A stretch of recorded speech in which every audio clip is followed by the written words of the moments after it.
Hey everyone, my name is Robert, and it's pretty late at night, but I really want to talk about sudden wealth syndrome. This has come up many times in the HEX community, and I think it's an important thing to talk about, and I think it's something that a lot of people don't understand. Well, what is sudden wealth syndrome? I hope I said that right before, but sudden wealth syndrome is it's where you suddenly have a lot more money than you probably ever felt worthy of. You suddenly have a ton of money. You're suddenly in a monetary position that is outside your norm, greatly outside your norm. That is sudden wealth syndrome. Now you hear about this all the time with people who win the lottery and then they lose everything, or now they win the lottery and then they just spend it away and spend it away. And you're over there thinking like, yeah, this person won $10 million, and how did they spend that in 1 year? Well, I'm going to answer those questions for you. Uh, First off, I want to mention a lot of the HexFlex videos that I saw out there, HexFlex hashtag, inspired this, and especially people talking about sudden wealth syndrome inspired this. So, hey, if you're a Hexican out there or a Puerto Rican, if you don't flex, try flexing once in a while. It'll make you feel good. Splurge on yourself a little bit. Do something that you desire, that you like. You show off what you have. You see what Richard Hart is doing. It's a good thing to do. Excuse me. People might judge you, but those are fears you got to get over. Like, I'm taking notes here with some Swarovski pen, and I'd call it ridiculously expensive because pens really don't cost as much. But I got it because I liked it, and it's a good thing. Um, you have like Louis Vuitton shirt, gold chain. Well, it's not really gold, but it looks freaking sweet, and I love it. But the point is, like, it's okay to have nice things, and it's okay to enjoy them, talk about them, and that's what I think is really healthy about HexFlex. I think that's also something that's very important when it comes to sudden wealth syndrome and why a lot of people don't have it. So, how many of you out there have experienced sudden wealth syndrome? All right, well, I'll let you know. I've experienced it 3 times in my life. The first time was, I think, first time was, it had to have been sometime in 2012. We're just amassing more and more Bitcoin. And suddenly, the value of the Bitcoin I had was way above more money than I ever had. That was my first sudden wealth syndrome. And then a very typical thing happened after that, where you get rid of it. Second time, I think was in the 2016 area, and that happened between Dash and Steam cryptocurrencies.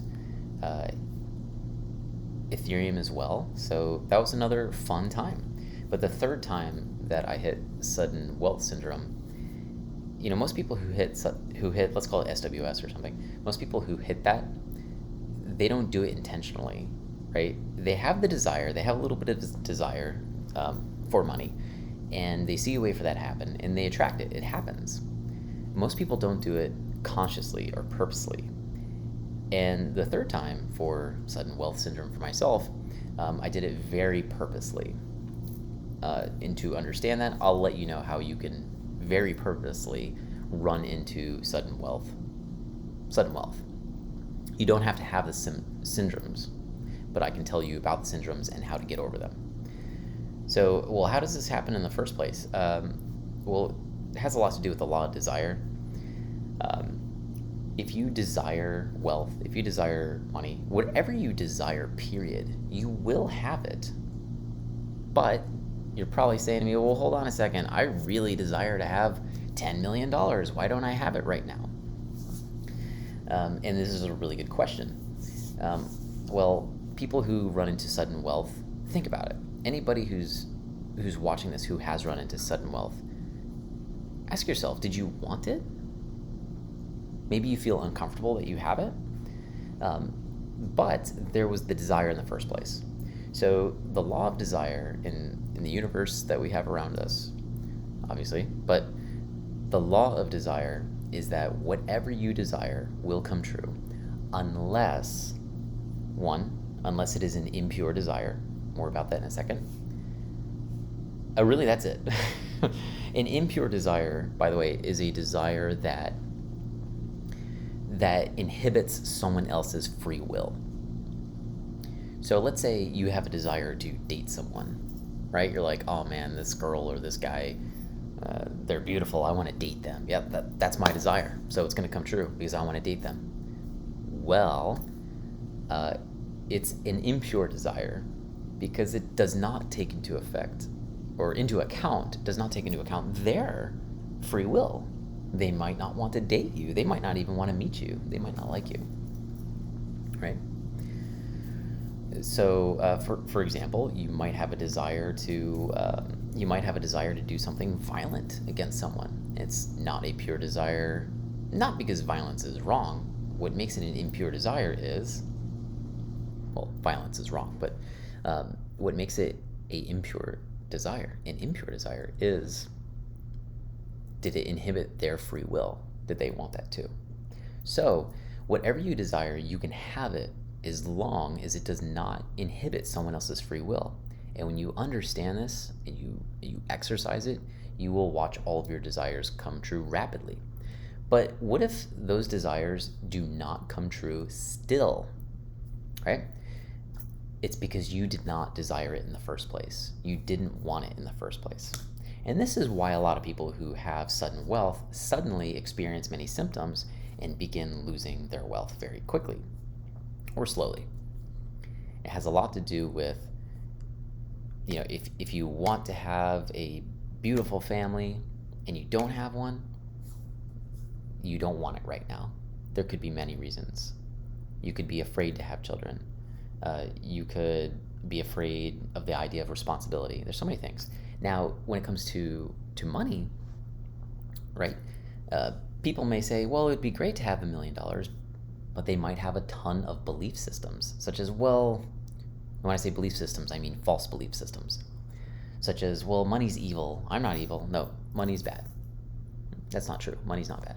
But that's gonna inhibit you from realizing money if you desire that. You may think, well, that's too much. What other things can inhibit you from having money? All of your fears.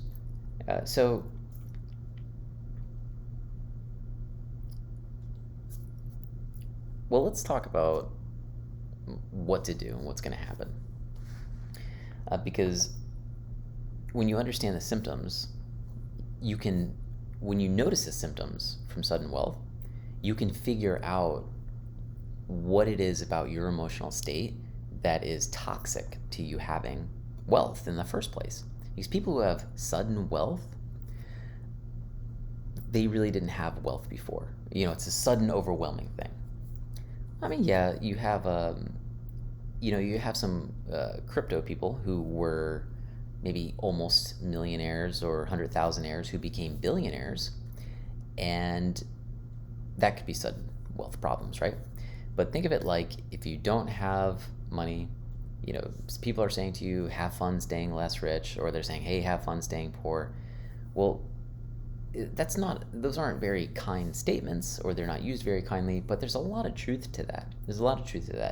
Everything in your life, you are responsible for in some way. So, it's a rare person that has no responsibility. I'm not going to get into that area, but so first thing, what are the symptoms of sudden wealth? Well, it depends on your emotional condition. Symptoms may be, you might suddenly feel paranoid. You might feel that everybody wants to steal it from you. These being emotional issues. You might suddenly feel lack of trust for others. You may be embarrassed by it, right? You may feel the need to hide it, to be secretive about it. Other symptoms, you may notice that people are judging you, and you don't like that judgment, right? Or you're not getting approval, or suddenly your parents or your siblings or cousins or friends, you start to realize they never cared about you in the first place, and they're just wanting money from you. When you don't give them money, they don't give you love. So there's a lot of things that can happen when you suddenly have wealth, and you can attract the wealth simply by desiring it. But once you get there, if you lose that wealth because of your symptoms and because of you freaking out, that's okay. You can always get that wealth back. But for example, let me say some things. Attention, right?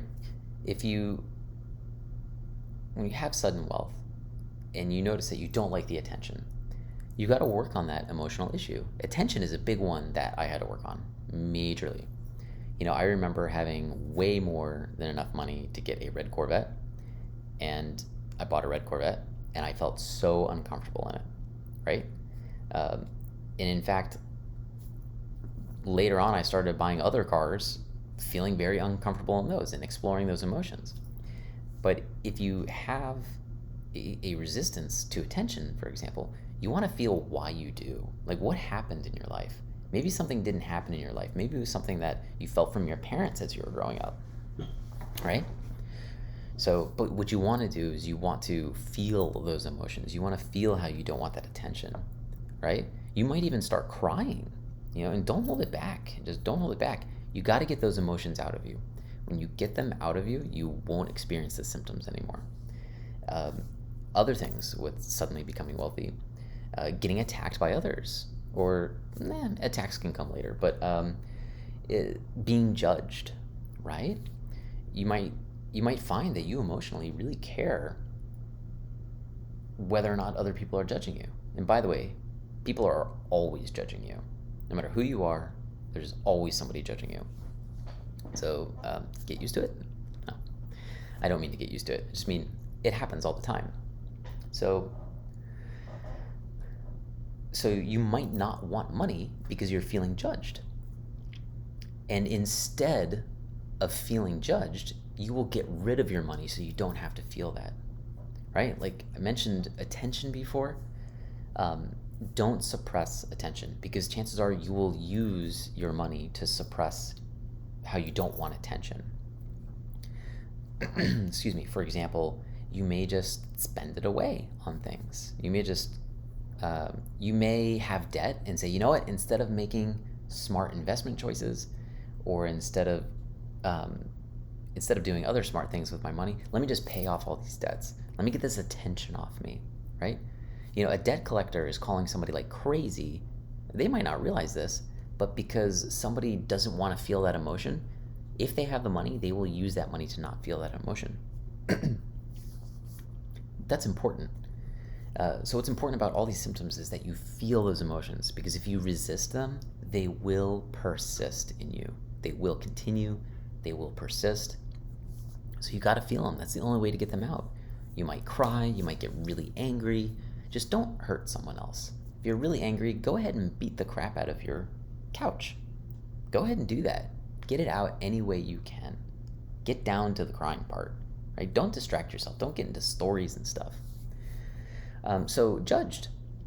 For example, you might find your father is asking you for some money, and it may make you feel uncomfortable. Let's say it makes you feel uncomfortable, because examples can help you understand this. To get rid of that comfort, you may just give them some money. And it's just like, here, stop asking me for money. God. Then they get the money and then they go away, and you're just like, whew, all right.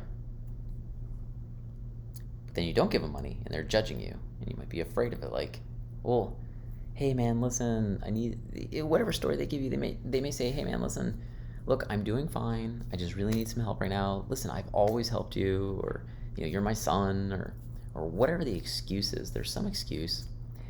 And even though they might not be judging you right away, they've already judged you. They've judged you as in, hey, you've got money, right? You are better off. Therefore, I could borrow it, or I could have it. Now, that might not be everybody, but the point is, you're still going to feel this judgment. You may be in denial about it because you might not feel it. You might not recognize that you feel it, but you do feel it. There is a feeling in there. I guess you could say if you're numb to that feeling, you don't feel it. But that does not mean being numb to the feeling does not mean that it doesn't exist there, and it doesn't mean that it does not affect you.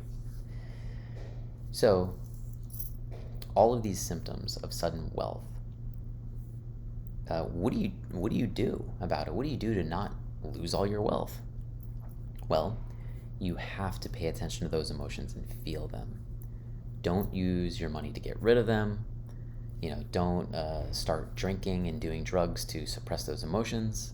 It's going to be very, if it's going to be counterproductive if you want to keep your wealth. For example, you might find yourself having new practices to get rid of that wealth. So when you suddenly have wealth, there's all sorts of ways you can get rid of it. If your choice is to get rid of it, then the truth is you did not want that wealth anyways. You wanted it enough to bring it into your life, and then when all those emotions came up, those emotions of not being good enough for everybody, for other people, people judging you about it, people calling you bougie or calling you names and saying like, oh, you've got a Louis Vuitton bracelet. Like, so what? I freaking love it. But still, they want to judge you. Nobody's judged me about this, I don't think. They probably have. But you don't want to feel that. You don't want to feel used. You don't want people asking you money. You don't want to feel attacked. You don't want to be, sometimes you drive in a nice car that you got because of the sudden wealth, and people are like giving you thumbs up and you feel good. They're like, yeah.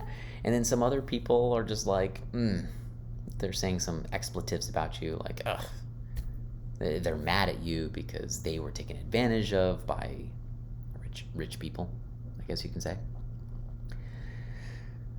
So there's a lot of emotions to take. If you were never wealthy in the prior of your life, it's because you had emotions and desires that were preventing you from being there. And then when you suddenly become that, a lot of those emotions are going to come up. So what to do? All right, let me summarize that for you. You want to feel these emotions and acknowledge them. You got to get them out, and the only way out is to do that.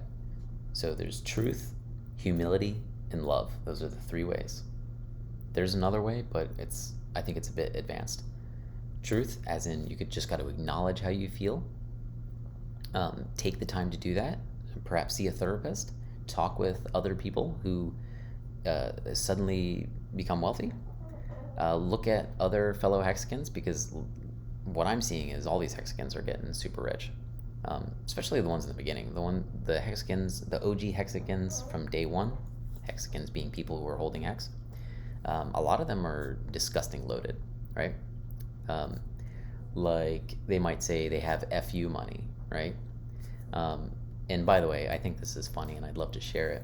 Yeah, no, I wouldn't say I have FU money, where you can just keep spending and spending and spending, just like you just don't know what to do with it. But I'd say I have FU health, like really good health. And a lot of I've spent a lot this week and I really enjoyed it, right? So I want to share that to you as an example that you can get over these things. So truth, you have to acknowledge a lot of these things. Find other Hexicans out there, find other crypto people, or find people who were wealthy at one point, and talk with them and find out, well, what happened? Pry, ask the questions, right? It's okay to do that. And if they don't want to tell you, then they won't tell you, and that's okay. So humility has a lot to do with it. Humility has a lot to do with the truth. Humility is really being willing to feel your emotions. I think that's a pretty proper definition of humility, which gets you to the truth. When you pay attention to your emotions, you pay attention to what's going on to you, you get down to the truth. Like when I was in kindergarten, I had a teacher who would always yell at me, and I was terrified of her yelling at me, but she would always yell at me and tell me, you did this for attention, you did this for attention, that, you did it for attention, that, you did it for attention. One day, I hit this little kid on the back of the head, like knocked him down. I'm like 5 years old, and he's crying, and the teacher's like, why did you do that, Robert? You did that for attention. And it was really harming me. And I looked at her and I said, I did it because I felt like it, which was true. I felt like hitting him in the back of the head. Not very nice. But you see, That incident from when I was in kindergarten, whenever I would have attention come up, I felt very uneasy. I felt attacked by my teacher. I felt attacked by somebody that was trusting and that I once looked up to. So every time I had attention, I felt like I was being attacked. So instead of getting rid of attention, I started working on embracing it. It took me a long time to get through that. So I said truth, humility, and love. The other thing is love. Well, really, if your desire is to become a more loving person, you're going to find the truth better, and you're going to make better choices. You see, people, the opposite of love, people who are loving, what's the opposite of that? People who are fearful. It's important to be aware of that. Look at people who are fearful. Fear is the exact opposite of love. Hate is not the exact opposite of love. No way. It's fear.